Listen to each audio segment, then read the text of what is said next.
Welcome to The Explainer. Today, we're going to tackle a really critical issue for businesses everywhere.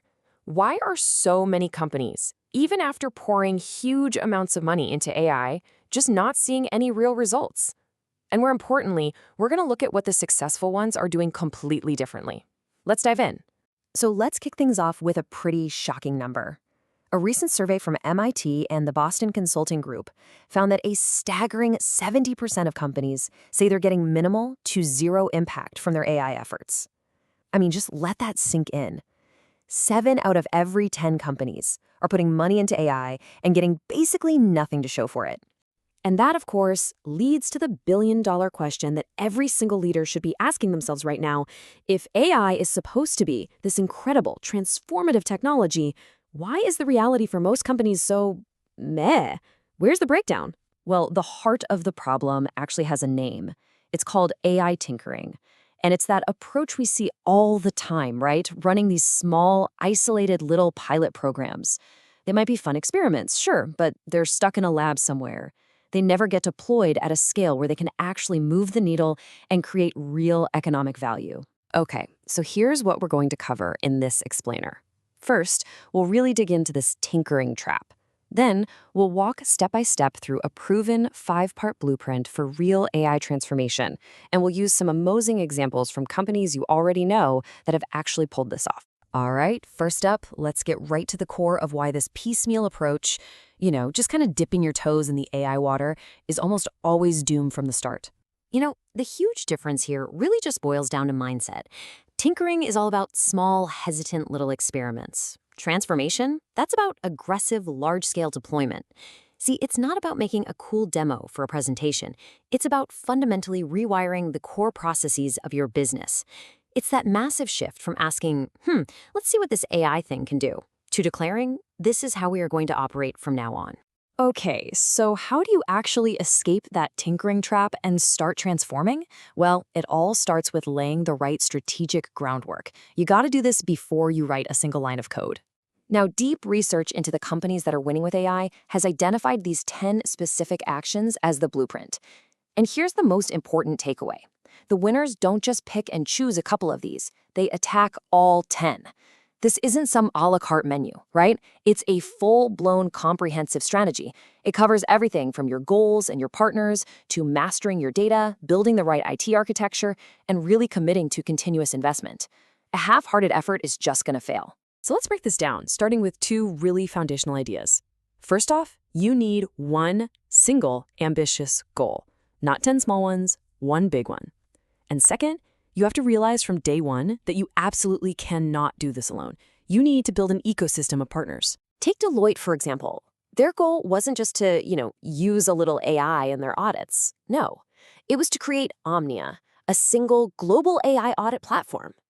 That one massive, ambitious goal immediately forced them to solve huge, complex data problems and led them to partner with innovative startups like Cura Systems to get the specialized tech they needed.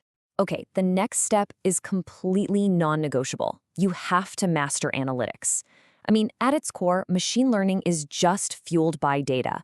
This means you have to build a culture where decisions are driven by that data, not just by gut feelings. And the payoff for doing this is just huge. Look at Seagate Technology, the massive disk drive maker. They already had a culture obsessed with mastering sensor data. So when they pointed AI at the problem of visually inspecting silicon wafers, they boosted their accuracy from basically a coin flip 50% to over 90%. That saved them millions. Now, all that data has to live somewhere, which brings us to your IT architecture. It has to be flexible, it has to be modular. Capital One figured this out early on. They made the incredibly bold move to go all in 100% to the AWS cloud.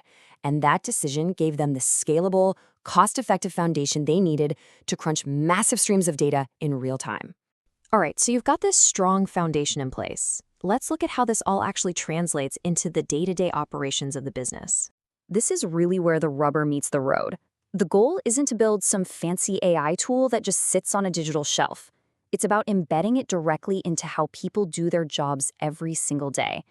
And then, once you figure out a solution that works, you need a plan to scale it across the entire company. Just look at the Cleveland Clinic. As their own team says, they have AI popping up all over the place. And these aren't just research projects. These tools are woven directly into patient care. They're predicting risk scores to figure out which patients need help first. And they can even identify social factors, like figuring out if a patient just needs a bus pass to get to their next appointment. That's AI solving real-world problems. But here's the thing. None of this operational work, none of this tech, it doesn't just happen in a vacuum. It demands a massive, unwavering commitment that comes directly from the very top of the organization. I mean, just listen to this quote from the CEO of DBS Bank. When he took over, the bank had the absolute worst customer service rating in Singapore.